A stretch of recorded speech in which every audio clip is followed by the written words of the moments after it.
Hey guys, Sure Key, and I'm back on another video, and today we'll be talking about some of the things I do not want to see occur in WWE.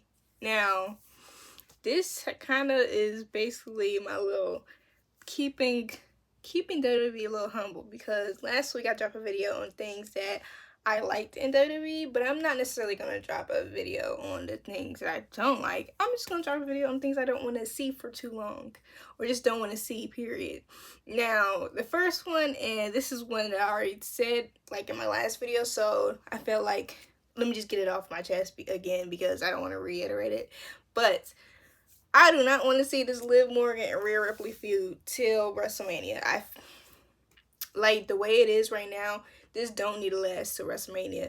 It also just makes the women's division on Raw, because this is the Raw side, it's gonna make the women's division like seem so small, like you can't do other things when there's many possibilities and just creative that you can do.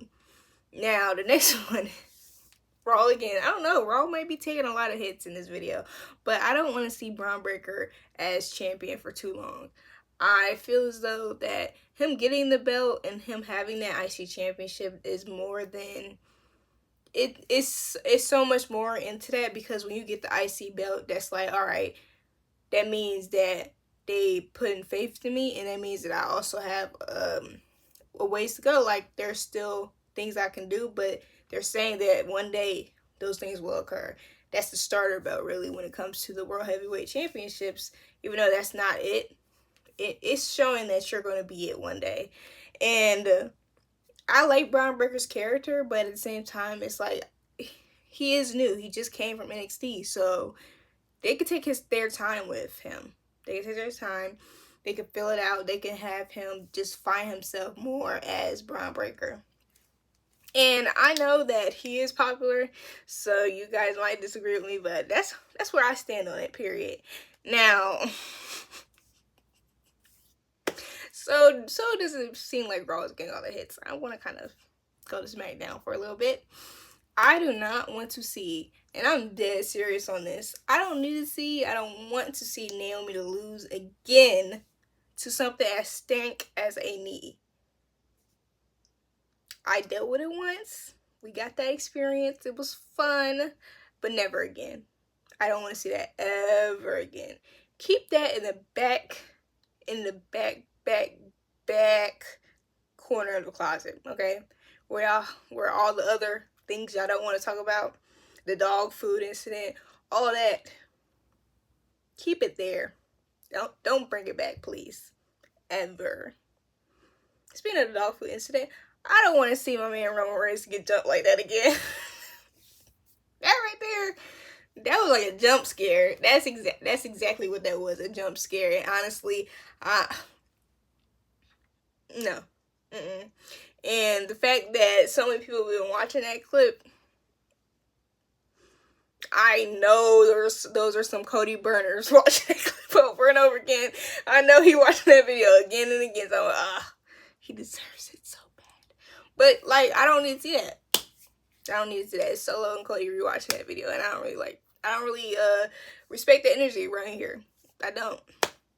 Next one will be, I don't want to see, and this sounds bad because I do like Finn Balor as a character, trust and believe, but this version of Finn Balor, it's good because it's giving what it needs to give. It's giving that heel work. It's being a character that people just don't like. Even though you have kind of a reason for doing it, you still leave a bad taste in people's mouths, and you're still looking like a hypocrite. But I don't want to see him, like, beat Damian Priest. Like, when it comes to that, when it comes to Liv and Rhea's feud, although I want Rhea to get the belt back, truth be told, if Rhea loses this feud, she loses the feud. And she already lost at SummerSlam, and that didn't really hurt her character at all. So, when it comes to Liv, I just feel like when it comes to Liv and Rhea, there's a sense of believability that needs to be applied, just because Liv is not a powerhouse like Rhea. And Rhea has shown time and time again she can overpower Liv. She can outmaneuver Liv. And if they want to have that, fine with me. But I don't need to see Damian Priest losing to Finn Balor. No. I just feel like Damian Priest is on this point when it comes to his career, and it's up, up, up, up. And I feel like Finn has been there already. So, but at the same time, Finn still has that type of respect from the fans and everything. So, him losing the feud will be fine. Plus, he's the bad guy, so people want him to lose anyway.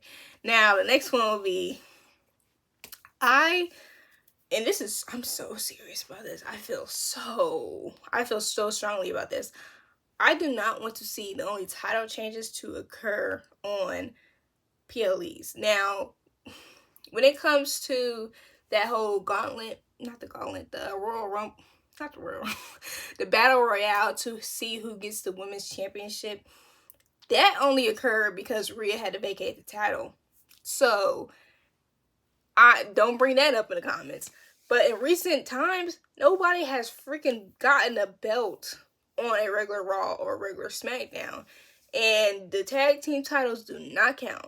The title changes does not need to only happen on PLEs. And honestly, it happening on a Raw or a SmackDown would not hurt people's excitement for a PLE. It just wouldn't. It wouldn't hurt the amount of care that people already put in PLEs. It wouldn't hurt that at all. It would just make you get more viewership on Raws or SmackDown, because then it made you wonder, okay, if there's a title, like if people start losing their titles on a regular Raw or SmackDown, when it comes to having a title match on Raw and SmackDown, people are going to want to see that more because they don't know if people's going to drop the belt. But I'm pretty sure on Monday when Sami Zayn and Braun Breaker had their rematch, we all knew, like, okay, Sami Zayn's not getting that belt back. And at the same time, it's like, I don't really care for that type of, I don't care for that being a thing. And that type of mentality for me, does not help the viewership when it comes to matches like that at all. And that's just me. Now, talking about belts, I also do not want to make it a habit of the tag team champions, of the tag teams being left off of PLE cards. It makes the tag team division less serious. And for the time it's been put in, both on the women's and the men's side, for it to go from being cared about to being like, oh, all right, to not really even noticed, for the belts to just be held hostage, kind of. It didn't leave a good taste in my mouth at all. I don't like that at all. Like, sure, when Awesome Truth had the belts for Raw, it was goofy and everything, but at the same time, we saw them. And they were a good part of Raw. Now, when it comes to SmackDown, I haven't really seen the Bloodline. You can't really comment on that. But A-Town Down Under were good tag team champions as well. So, there is room to put them on cards. The fact that they didn't put DIY and A-Town Down Under on a PLE, they could have did that. It was a great match. Street Profits and the Bloodline on PLE, great match. Like, there's so much opportunity there for the tag team division, even on the women's side. Like, certain matches could have occurred on PLEs, and that's just how I feel. You don't need to just keep them aside for just as if they're not as important to the the regular singles, because it is. The tag team division and the singles division should be seen in the same type of light, even though there's not as much tag teams. Just keep it. I mean, how things used to be, kind of. The tag team division was almost equally important. But those are the things that I kind of don't want to see happen, and the things that need to be addressed. But thank you for watching. Let me know if there's anything y'all don't want to see happen, and things y'all want to kind of improve. But thank you for watching. Please like, comment, share, and subscribe. Bye.